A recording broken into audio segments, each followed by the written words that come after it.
그리고 4절과 5절은요, 악인의 길에 대해서 이야기를 합니다. 어떻게 행하는 사람이 악인이고 또 악인은 어떻게 되는지를 이야기하고 있어요. 6절의 말씀은요, 우리의 그 두 길을 가는 사람의 마지막 결말에 대해서 이야기를 합니다. 이 두 길의 끝에는 분명히 서로 다른 결과가 있다라는 거예요. 그 여러분 결과가 무엇입니까? 6절을 좀 한번 읽어보겠습니다. 6절 시작. 무릇 의인들의 길은 여호와께서 인정하시나 악인들의 길은 망하니로다. 결국 의인들의 길은 하나님께서 인정해 주신다는 거예요. 즉 멸망이 아니라 영원한 생명으로 영원한 생명으로 영원한 삶으로 그를 인도해 주신다. 어쨌든 멸망당하지 않는 삶을 살게 하신다라고 이야기를 합니다. 그리고 악인들의 길은 결국은 망하게 된다라고 이야기를 합니다. 자, 여러분 어떻습니까? 여러분은 어느 길을 가고 계십니까? 복 있는 자의 길을 걸어가고 계십니까? 아니면 악인의 길을 걸어가고 계십니까? 여러분이 어느 길을 택하여 가느냐에 따라서, 지금 여러분이 어느 길을 택하여 가느냐에 따라서 여러분의 인생의 종말이, 여러분의 인생의 결말이 인정과 멸망으로 나눠진다는 사실을 여러분 꼭 기억하시기를 주님의 이름으로 축원합니다. 그리고 여러분, 우리는 이 사실을 꼭 기억하면서 반드시 꼭 어느 길을 가시겠어요? 복 있는 사람의 길, 할렐루야. 예, 행복한 그러한 하나님이 주시는 귀한 은혜와 복을 누리는 행복한 사람의 길을 걸어가야 할 줄로 믿습니다. 자, 우리는 복 있는 길을 가야 합니다. 예, 여러분 시편 1편에서 우리에게 이야기한 중요한 내용이에요. 우리는 복 있는 사람이 되어야 하고 복 있는 사람이 가는 길을 가야 합니다. 그 길이 여러분 과연 어떤 길일까? 먼저 한번 1절을 좀 읽어보겠습니다. 1절 같이 읽습니다. 시작. 복 있는 사람은 악인들의 길을 따르지 아니하며 죄인들의 길에 서지 아니하며 오만한 자들의 자리에 앉지 아니하고. 자, 시편 1편은 이제 시편 150편을 여는 첫 서문이 되고 관문이 되는 아주 중요한 이야기입니다. 그 시편 1편에서 여러분 무엇을 가장 먼저 얘기하냐면 바로 복 있는 사람에 대해서 이야기를 해요. 복 있는 사람. 예, 시편의 말씀을 우리나라 사람들이 참 좋아한다고 합니다. 그 이유가 뭐냐면 복이 있으니까, 그죠? 복 있는 말씀이 바로 시편의 말씀이죠. 시편의 말씀이 여러분 참 묵상하면 참 좋은 말씀, 또 이렇게 시기 때문에 우리가 읽기 편안한 말씀, 또 참 우리에게 복이 되는 그러한 많은 귀중한 말씀들이 담겨져 있습니다. 많은 복이 담겨 있는 말씀이라서 이 시편의 말씀을 좋아한다고 그래요. 우리 한국 사람들이 얼마나 여러분 복을 좋아합니까? 그죠? 식사하실 때도 복을 잡수시잖아요. 숟가락에 보면 복자가 크게 써 있습니다. 드실 때마다 복을 잡수시고, 아, 이제 복을 다 먹었다 하고 그를 딱 봤는데, 거기에도 복자가 그냥 대문자만하게, 그렇죠? 밥그릇 밑 바닥에 보시면 대문자만하게 섞여 있습니다. 그래서, 아, 또 복을 먹는다. 복을 좋아하는 민족이 우리 민족이기도 한데, 여러분 유대인들도 참 복을 좋아합니다. 복을 좋아해요. 그래서 유대인들 역시도 여러분이 참 시편의 말씀을 참 좋아하고, 특별히 시편의 말씀 처음을 여는 이 1편의 말씀을 참 좋아합니다. 자연 복 있는 사람은 어떤 사람인가? 복 있는 사람은, 성경에서 이 복이라고 하는 히브리어는 크게 두 가지 단어가 쓰입니다. 하나는 뭐냐면 바라크라고 하는 단어가 복이라는 단어로 우리말로 번역이 되고요. 또 하나 복으로 번역된 히브리어 단어가 있는데 그거는 바로 아쉐레라는 그러한 단어가 있습니다. 그래서 여러분 복하면 히브리 말로는 두 개의 복이 있어요. 바라크의 복이 있고 하나는 아쉐레의 복이 있습니다. 이 바라크의 복은 뭐냐면 그냥 하나님께서 우리에게 주셔서 주시는 그러한 복이에요. 복. 그러니까 우리가 보통 알고 있는 복은 바로 이 복을, 이 바라크의 복을 이야기합니다. 이 바라크의 복을 이야기할 때마다 제가 여러분 늘 말씀드리는 이야기가 있죠. 바로 야곱이 야곱강가에서 천사와 씨름하는 이야기입니다. 자, 창세기 32장 26절 화면 한번 보시면서 같이 한번 읽어볼게요. 창세기 32장 26절 시작. 그가 이르되 날이 새려하니 나로 가게 하라. 야곱이 이르되 당신이 내게 축복하지 아니하면 가게 하지 아니하겠나이다. 자, 이제 고향을 떠났다가 외삼촌 라반의 집에 있다가 돌아오는 이 야곱. 그 야곱이 마지막 야곱강가 앞에서 하나님 앞에 기도합니다. 그리고 하나님의 천사와 씨름을 해요. 그러한 씨름하는 가운데서 야곱이 뭐라고 그럽니까? 내게 축복하지 아니하시면 나를 천사를 놓지 않겠습니다. 가게 하지 않겠습니다. 라고 이야기를 합니다. 이때 여러분 야곱이 오늘 창세기 32장 26절에서 나를 축복하지 않으면 그때의 복이 바로 이 바라크의 복이에요. 바라크의 복. 이 야곱은 태어나면서부터 복에 사무친 사람이에요. 이스라엘 백성들에게는 장자에게 복이 있습니다. 뭐 둘째, 셋째, 넷째 이거는 아무 의미가 없어요. 첫째에게만 복이 있어요. 근데 여러분 야곱은 어떻습니까? 쌍둥이 형 에서 때문에 뭐 몇 분 차이인지 모르겠습니다만 하여튼 그 찰나의 순간 때문에 이 장자가 받아야 할 복을 형 에서에게 빼앗깁니다. 그러니까 어려서 태어나면서부터 참 복에 사무친 그러한 사람이 야곱이라고 할 수 있어요. 그래서 여러분 그의 참 소원이 얼마나 간절했습니까? 어떻게 하면 내가 저 형 에서의 장자의 복을 빼앗을 수 있을까? 그러다가 아주 결정적인 기회가 오죠. 그래서 뭐 다 이야기는 말씀드릴 수 없습니다만 단팥죽 한 그릇하고 형이 가진 장자의 복하고 바꿨습니다. 그래서 아주 장자의 그러한 축복을 받게 돼요. 그것으로 야곱의 복을 만족시킬 수 없었어요. 그는 많은 어떠한 재물이 또 필요했는지 모릅니다. 그래서 이제 그 형과 아버지의 또 이제 눈을 피해서 외삼촌의 집으로 도망을 가죠. 그리고 그곳에서 외삼촌을 속이면서 많은 재물을 이렇게 자신의 것으로 취하게 됩니다. 세상적인 어떠한 기준에서 보면 남부럽지 않은 복을 받은 것이 바로 야곱이었어요. 근데 그 야곱이 자신의 고향으로 돌아오면서 창세기 32장에서 이 야곱 강가에서 천사를 붙들고 나를 축복해달라고 이야기를 합니다. 야곱은 그래도 받을 만한 복을 다 받은 사람인데 그 천사를 붙들고 나를 축복해달라고 이야기를 해요. 야곱이 그토록 바랬던 복, 그것이 바로 여러분 하나님께서 주시는 바라크의 복입니다. 근데 여러분 재밌는 것은 히브리어 이 바라크의 그 영어적인 어떤 의미로 뜻을 찾아보면요 뭐라고 써 있냐면 kneel down이라고 써 있습니다. 이건 무릎을 꿇다라는 의미예요. 축복이 여러분 과연 무엇입니까? 하나님께서 우리에게 주시는 복이 무엇입니까? 바로 우리가 낮췄을 때 우리를 높여주시는 것이 하나님의 복입니다. 하나님의 영광을 위해 살았을 때 하나님께서 우리에게 필요한 모든 것을 더하여 주시는 것이 바로 과연 복이라는 거예요. 우리가 여러분 하나님 앞에 무릎 꿇고 하나님 앞에 기도함으로 얻은 그것이 여러분 하나님 앞에 겸손히 하나님을 앞에 자신을 낮추며 하나님을 사랑하고 하나님을 섬기면서 살았을 때 하나님께서 우리에게 주시는 그 은혜가 여러분 우리에게 복이라는 거예요. 여러분 세상적으로 성공했다고 성경이 말하는 바라크 하나님의 주시는 복을 받은 게 아닙니다. 하나님 앞에 무릎 꿇을 수 있는 사람이 자신을 낮출 줄 아는 사람이 하나님을 섬기고 하나님을 인정하고 하나님이 사랑하는 정말로 우리 주변의 사람들을 내 몸과 같이 사랑할 줄 아는 사람이 받을 수 있는 복이 바로 바라크의 복인 줄로 믿습니다. 야곱은 그 복을 받기를 원했고 정말로 하나님께서 그 야곱을 축복하십니다. 그 야곱을 축복해서 야곱이 어떻게 됐습니까? 환도뼈를 딱 예전 성경에 보면 환도뼈를 딱 맞고 야곱이 그 자리에서 딱 무릎을 꿇습니다. 그게 여러분 복 받는 거라는 거예요. 뭐 금은 보화가 생기는 게 아닙니다. 뭐 전쟁에서 승리하는 게 아니에요. 하나님 앞에 무릎을 딱 꿇을 수 있는 거. 형 에서 앞에서 아버지 앞에서 무릎을 딱 꿇을 수 있는 거. 그것이 여러분 야곱이 받은 하나님의 축복 바라크의 복입니다. 오늘 이 복이 여러분의 복이 되기를 축복합니다. 자, 근데 오늘 시편 1편에서 말하는 복은 이 바라크의 복이 아니에요. 바로 아쉐레의 복입니다. 아쉐레의 복.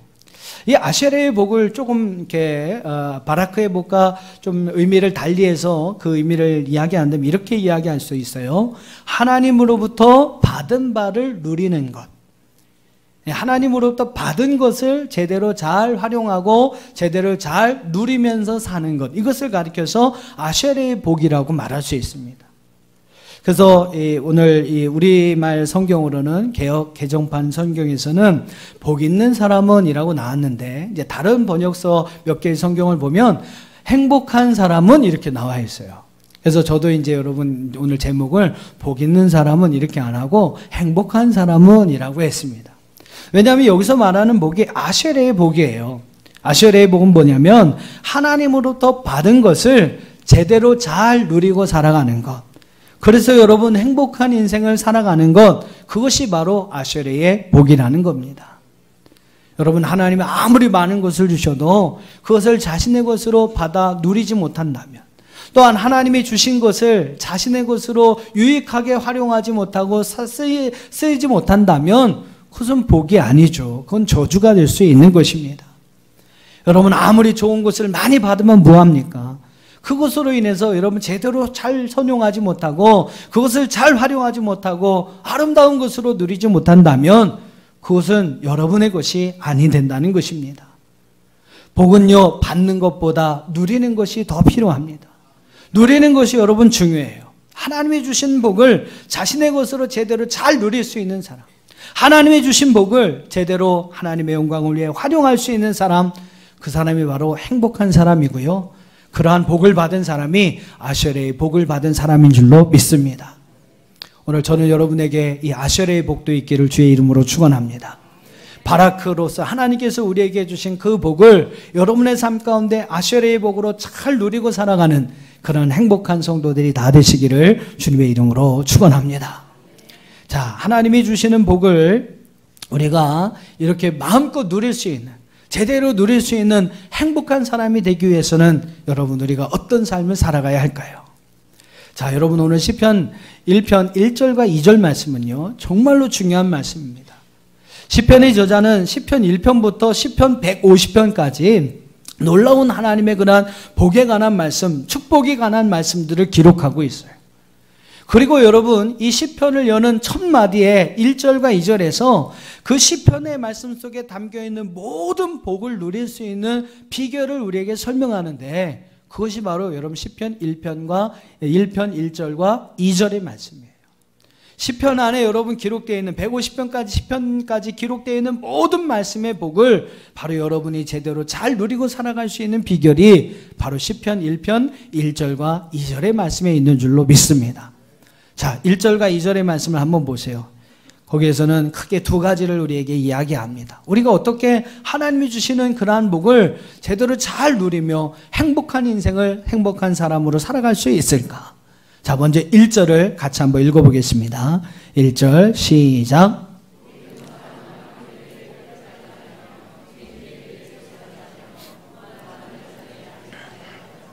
여러분, 누가 행복한 사람입니까? 누가 하나님의 주신 복을 아름답게 누리는 삶을 살아갈 수 있습니까? 바로 오늘 1절에 보니까요, 악인들의 길을 따르지 아니하며 죄인들의 길에 서지 아니하며 오만한 자들의 자리에 앉지 아니하고, 바로 이런 사람이 행복한 삶, 하나님이 주시는 그러한 복을 누리는 삶을 살아갈 수 있다라고 이야기를 합니다. 여러분, 이 세 가지의 삶은요, 세 가지의 삶을 한마디로 정리해 본다면 이렇게 이야기를 할 수 있어요. 악인의 길을 따르지 않고 죄인들의 길에 서지 않고 오만한 자들과 함께 하지 않는 것, 이런 삶은 무슨 삶이냐면 바로 세상과 악과 단절된 삶을 살아가는 것입니다. 좀 유식하게 얘기하면 하나님 말씀하신 대로 거룩한 삶을 살아가는 것, 좀 세상의 사람들과 다른 구별된 삶을 살아가는 것, 여러분, 이것이 바로 오늘 1절에서 우리에게 말씀하시는 중요한 내용이라는 거예요. 악인들, 죄인들, 오만한 자들과 함께하지 않는 삶, 이것은 바로 하나님을 믿는 성도의 거룩한 삶, 구별된 삶을 이야기하는 것입니다. 여러분, 중요한 것은요, 한번 보세요. 1절의 말씀을 보시면 우리가 세상의 유혹이나 죄의 유혹에 빠져들어서 악인의 삶을 살아가게 되는 세 가지 단계를 우리에게 이야기해요. 어떻게 해서 여러분 우리가 악인들의 삶, 악인으로서 멸망당하는 삶을 살아가게 되는가? 1절에 보면 처음 단계가 무엇입니까? 따른다는 거예요. 따른다. 여러분 동사를 잘 보세요. 악인의 길을 따른다. 그 다음 길은 뭡니까?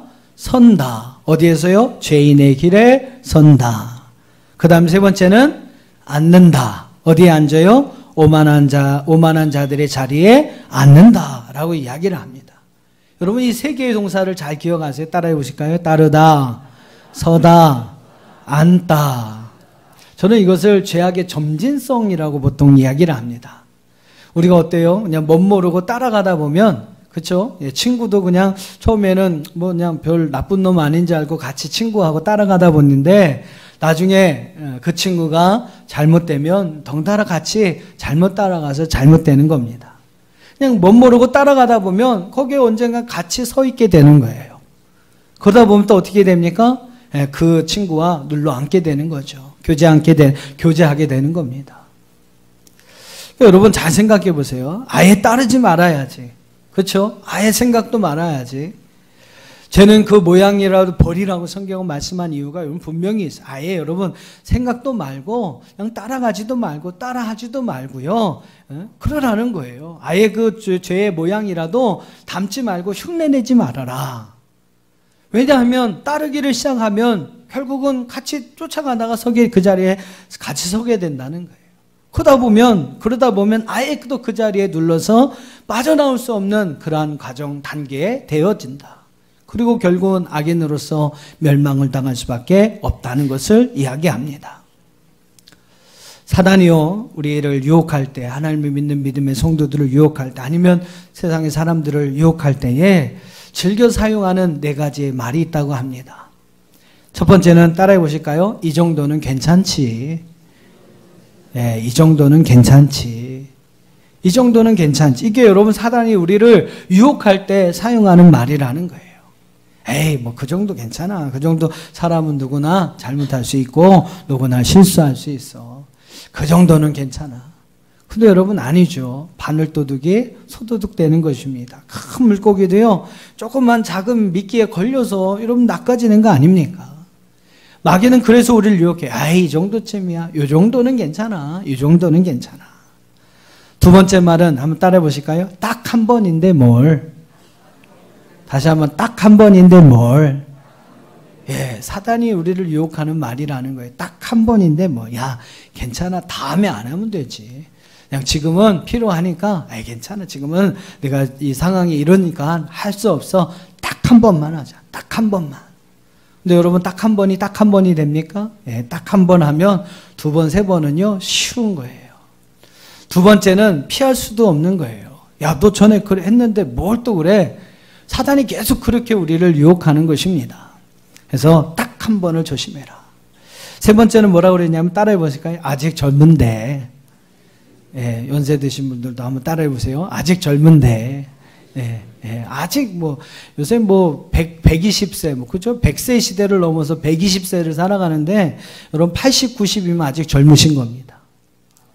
별로 진짜 아멘 하시는 분은 안 하시고 젊으신 분들만 아멘 하시는데 여러분 아직 젊어요. 뭐 120살까지 사는 시대인데 뭐 80이면 아직 청춘은 아니래도 그죠? 청춘은 아니래도 아직 뭐 40년 넘게 인생이 남은 거 아닙니까? 아직 젊으시죠. 근데 여러분 사단은요 자꾸 그렇게 우리를 유혹해요. 그다가 제가 이런 말씀 드리는 게 사단의 유혹은 아닙니다. 그냥 쪼크죠. 쪼크. 아시는다는 거.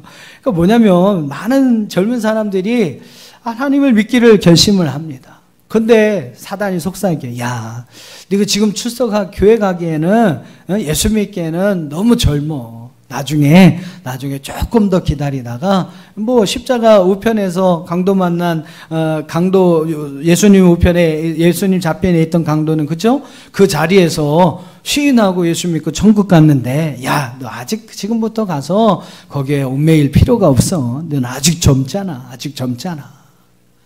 여러분 이 유혹에 넘어가서 젊은 시절을 허송세월하다가 결국에는 막 후회의 눈물을 가지고 하나님 앞에 다가오는 많은 이들을 저는 보았습니다. 또 네 번째 한번 따라해 보실까요? 누구나 이렇게 사는데 뭘? 예, 누구나 이렇게 사는데 뭘? 너 집사야? 아유, 내가 어떤 권사님 아는데 그분은 더 하시더라.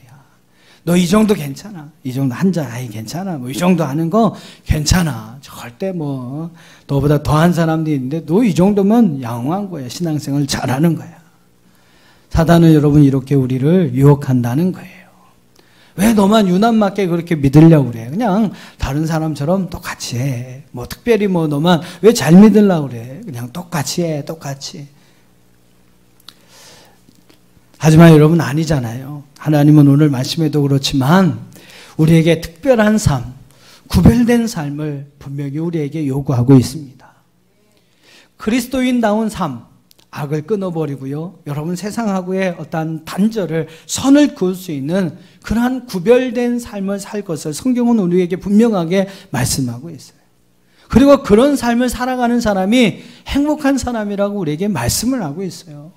악인들의 길을 따르지 않고 죄인들의 자리에 죄인들과 함께 서지 않고 오만한 자들과 그의 자리에 함께 하지 않는 것, 이런 여러분 거룩하고 구별된 특별한 성도의 삶이 바로 그리스도인다운 삶이라는 것입니다. 여러분 그리스도인이라는 의미가 무엇입니까? 사도행전 11장 26절에 보면 안디옥 교회의 성도들에 관한 이야기가 나와요. 우리 한번 화면 보시면서 좀 읽어보실까요? 사도행전 11장 26절입니다. 시작. 만남에 안디옥에 데리고 와서 둘이 교회에 1년간 모여 있어 큰 무리를 가르쳤고 제자들이 안디옥에서 비로소 그리스도인이라 일컬음을 받게 되었더라. 자, 처음에 그리스도인이다라고 이제 별명처럼 불러진 그러한 사람들이 있었는데 그 사람들이 바로 안디옥 교회의 성도들이었어요. 왜 안디옥 교회 성도들을 그 주변의 사람들은 그들을 그리스도인이라고 불렀는가? 왜 그것이 그들의 별칭이 되었냐면요, 예수님처럼 이상한 사람들이라는 거예요. 예수님이 여러분 얼마나 이상하신 분입니까? 예, 얼마나 이상하신 분이에요. 왼쪽 뺨을 맞으면 어떻게 해요? 넌 한쪽 뺨을 더 세게 후려갈겨라, 그렇게 말씀하지 않으시고 오른쪽 뺨을 맞거든 왼쪽 뺨을 갖다 드려요. 그런 바보 멍치 헌치가 어디 있습니까? 그죠?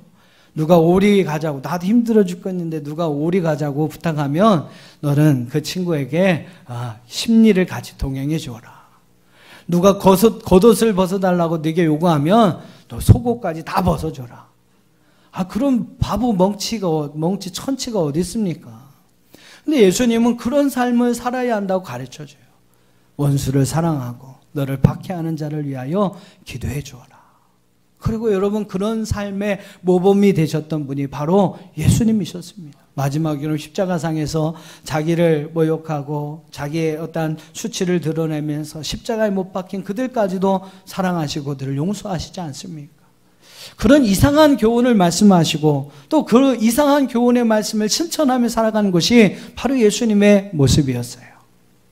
근데 여러분 안디옥 교회 성도들이 그런 예수님의 모습을 닮아간 거예요. 얼마나 하나님의 큰 은혜가 그들에게 있었는지, 하나님의 성령이 여러분 그들에게 얼마나 많은 감동과 은혜를 주셨는지, 그 안디옥 교회에 있는 제자들이, 성도들이 그 주님의 모습을 본받는 삶을, 그 주님의 모습을 따라가는 그런 삶을 살아가게 되었던 것입니다. 그러니까 여러분 그 주변의 사람들이 그들을 보면서 쟤네 정말 이상한 애들이야, 예수 그리스도같이 이상한 사람이야, 예수 그리스도를 따르는 미친 사람들이야 라는 의미에서 그들을 그리스도인이라고 불렀다는 사실입니다. 여러분 그리스도인은요, 이상한 사람들, 특별한 사람들을 지칭하는 말입니다. 예수님의 이상한 교훈의 말씀을 따라서 그 말씀을 지키며 행하면서 한 대 맞으면 이쪽 뺨 돌리고요, 원수까지도 자기를 박해하는 사람을 사랑하고 그들을 위하여 기도하며 살아가는 그런 삶을 살아가는 사람이 바로 그리스도인이라는 거예요. 세상적인 가치관과 다르게 사람들은 명예와 권리, 부귀와 영화를 따라서 넓은 길을 향해 나갈 때 좁은 길을 향해 겸손함으로 허리 숙이며 나갈 수 있는, 주님이 우리에게 맡겨주신 그 십자가를 짊어지고 주님의 뒤를 힘겹게 따라갈 수 있는 그런 사람이 바로 그리스도인이라는 겁니다. 큰 길, 평탄한 길, 여러분 세상에 명예와 부귀와 영광을 얻을 수 있는 길을 뒤로 하고요, 십자가의 길을 걸어가고,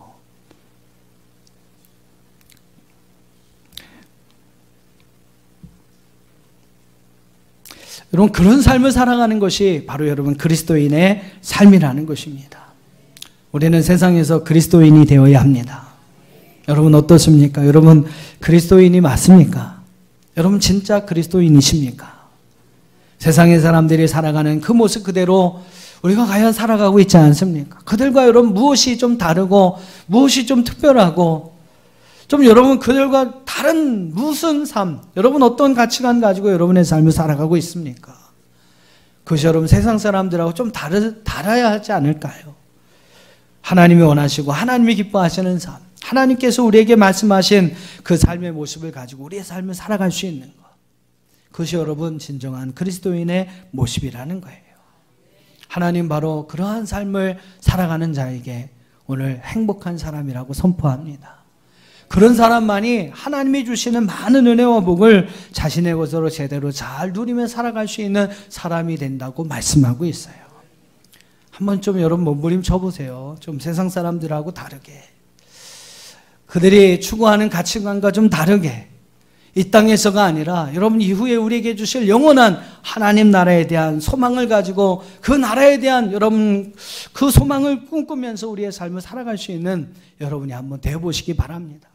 세상과 죄와 악과 여러분 한번 몸부림치며 싸워보세요. 나는 그것에 유혹해서 그곳에 빠져서 살지 않겠다. 나는 하나님의 사람이다. 그리스도인이다. 하나님의 백성이다. 하나님의 자녀다. 정말로 구별된 성도로서 거룩하고 구별된 성도의 삶을, 하나님의 자녀된 권세의 삶을 가지고 여러분의 삶을 살아갈 수 있게 되기를 주의 이름으로 축원합니다. 그런 사람이 여러분 행복한 사람이라는 거예요. 또 두 번째 2절 한번 보세요.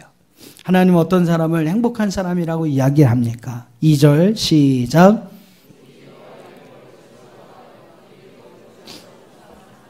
네, 여호와의 율법을 즐거워하며 그의 율법을 주야로 묵상하는 사람. 뭐 다른 것도 더 나와야 될 것 같은데 2절까지밖에 없습니다. 두 번째는 뭐를 이야기합니까? 하나님의 말씀대로 사는 사람을 이야기해요. 하나님의 말씀을 즐거워하고 하나님의 말씀을 주야로 묵상하는 사람. 하나님이 주시는 여러분 많은 은혜와 복을 누릴 수 있는 삶이라는 것은 무엇이냐면요, 바로 여호와의 율법과 말씀과 연관된 삶이라는 거예요. 말씀대로의 삶을 살아가는 것입니다. 행복한 사람은요, 바로 여호와의 율법을 즐거워하고 그 율법을 날마다 묵상하는 사람이라고 성경은 말씀하고 있어요. 여러분 그런 사람이 되시기를 축복합니다. 그래서 여러분 그 말씀대로 하나님 앞에 행복한 성도의 삶을 살아갈 수 있기를 주의 이름으로 축원합니다. 이 말씀이 참 중요합니다. 말씀이 참 중요해요.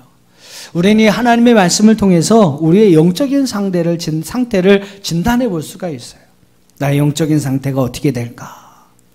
여러분이 이제 성경을 읽거나 아니면 이제 하나님 말씀을 들을 때에 참 그 말씀이 나에게 참 은혜가 되고 나에게 주신 하나님의 말씀, 하나님의 음성으로 들려지고 또 그 말씀에 여러분 힘을 얻고 위로를 얻고 정말로 여러분 안에 꿀송이처럼 달게 느껴지는 그 말씀이 여러분 안에 느껴지신다면 그리고 여러분 삶에서 그 말씀이 여러분의 삶을 지배하고 또 여러분의 삶을 이끌어갈 수 있다면 아마 우리의 영적인 상태는 참 건강한 상태에 있다고 말할 수 있을 것입니다. 근데 여러분 반대로요, 도대체 무슨 말을 하는지도 모르겠고, 설교자의 또 전달하는 그것도 참 중요한 것이 될 수 있겠는데요. 도대체 무슨 말을 하는지도 모르겠고, 성경을 읽어도 그냥 뭐 이해가 안 되고, 무슨 말을 하는지 모르겠고, 그냥 수면제 먹는 것처럼 잠만 오고. 그렇게 여러분 그런다면 우리는 우리의 영적인 상태가 아직 건강하지 못하다라는 거예요. 어떻게 보면 여러분 하나님 말씀을 통해서 우리 영적인 건강 상태를 진단해 볼 수 있습니다. 한번 여러분도 좀 진단해 보세요. 여러분 영적인 건강 상태가 과연 어떠할까? 영적으로 건강한 사람, 또 하나님이 주시는 많은 은혜와 복을 누리고 살 수 있는 행복한 사람은요, 여호와의 말씀을 즐거워합니다. 또 그 말씀을 즐거워하며 날마다 그 말씀을 묵상하며 살아가야 합니다. 묵상한다라는 말이 좀 의미를 여러분이 생각을 하셔야 되는데, 이스라엘의 그 예루살렘 성전에 가보면요, 지금 이제 다 무너졌고 통곡의 벽이라고 한쪽 벽면만이 남아 있습니다. 거기에 가보면 뭐 세계에서 막 하는 사람이 와서 뭐 그 벽을 붙잡고 기도하기도 하고, 세계 막 곳곳에서 뭐 기도문이 적어가지고 막 우편으로 와요. 그럼 이제 그 통곡의 벽에다가 유대인들이 이렇게 껴놓기도 하고 그러는데요. 거기 가보면 기도하는 사람들도 있는데 그 통곡의 벽 앞에 책상들이 쫙 있어요. 그리고 그 책상 앞에서 이렇게 책을 펴놓고 막 뭐야 이렇게 하면서 막 중얼중얼 하는 유대인들이 있습니다. 막 머리에 뭐 이런 거 하고 팔에 막 이렇게 두르고 이렇게 쓰고요. 그렇게 막 뭐라고 짓거리는 사람도 있어요. 근데 그 소리를 들어보면 무슨 소리 같냐면요, 우리나라 예를 들면 공원 같은 데 가면 비둘기 있지 않습니까? 그 비둘기들이 막 먹이를 찾아다니면 막 구구구구 하면서 막 이렇게 다니잖아요. 그 소리처럼 이렇게 제가 들려요. 그 소리처럼. 저뿐만 아니라 목사님들도 야 그래 그런 소리 같아. 근데 이 묵상하다라는 말이 히브리 말로 하가라는 말입니다. 하가. 이 하가라는 말이 의성어로 쓰여요. 의성어. 소리를 나타내는 말로 쓰이는데 이게 무슨 의성어인지 아세요? 우리나라 비둘기는 구구구구 하면서 다니잖아요. 근데 이스라엘의 비둘기는 하가 하면서 다닌답니다. 그러니까 비둘기들께 나는 그러한 소리에 대한 의성어가 히브리 말로 묵상하다, 이 하가라는 의미예요. 그러니까 제가 귀를 잘 들은 거죠, 그죠? 귀를 잘 들은 겁니다. 또 여러분 그렇게 그게 이제 말씀을 묵상한 늘 곁에 두고 그 말씀을 이렇게 읽고 마음송하고 하는 것을 가리켜서 말씀을 묵상하다. 또 이 히브리어 하가라는 말에 또 다른 의미가 있는데요. 히브리 이제 동사로 쓰였을 때 의미는요.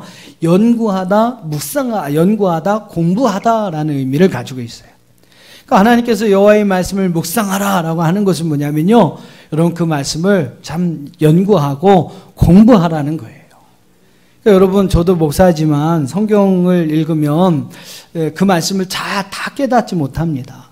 그렇기 때문에 그 말씀에 대한 주석을 또 봐야 되고 또 그 말씀과 연관된 다른 자료들을 좀 찾아봐야 그 말씀이 잘 이해가 돼요. 그래야 이 말씀이 이런 의미가 있구나. 이런 말씀이 이런 것 때문에 쓰여진 거구나. 그러면서 그 말씀을 통해 주신 은혜를 공급받게 됩니다. 그러니까 여러분 말씀은 묵상해야 돼요. 즉 연구하고 공부해야 합니다. 그래서 여러분 성경 공부라는 게 필요한 거예요. 그러니까 여러분 혼자서 성경 말씀을 이렇게 묵상하기 어려우신 분들은 성경 공부를 하셔야 돼요. 어디 다른 데 이상한 데 가서 하시지 마시고 교회에서 주일날 저녁 아니면 뭐 이렇게 수요일날 아니면 예배 시간에 이렇게 나오셔서 같이 말씀을 공부하고 배우는 게 중요합니다. 그렇게 여러분 말씀을 잘 묵상하는 사람에게 여호와의 말씀을 즐거워하고 그 말씀을 잘 묵상하는 자에게 하나님께서 행복한 사람이라고 말씀하고 있는 거죠. 여러분 두 가지를 잘 기억하세요. 1절의 말씀에서 악과 단절되고 세상과 구별되고 거룩한 성도의 삶, 그리스도인다운 삶을 살아가는 사람에게 하나님은 행복한 사람이 된다고 말씀합니다. 또 2절에서 뭐라고 얘기했어요? 하나님의 말씀을 가까이 하고 그 말씀을 즐거워하고 그 말씀을 묵상하는 사람에게 하나님께서 이와 같은 은혜와 귀한 복을 행복한 사람이 될 것을 우리에게 말씀하고 있다는 것입니다. 1절과 2절 이걸 잘 기억하세요. 그러면 여러분 시편 150편까지 나와 있는 모든 축복의 말씀이 바로 저와 여러분의 말씀이 될 줄로 믿습니다. 자, 오늘 3절과 6절에 보면요. 1절과 2절과 같은 말씀의 삶을 살아가는 사람에게 하나의 이제 본보기가 될 것 같아요. 약간 맛배기로서 3절과 6절의 말씀 보면 두 가지 복을 우리에게 주실 것을 약속합니다. 자, 어떤 복을 주시는지 3절을 한번 읽어보겠습니다. 3절 시작.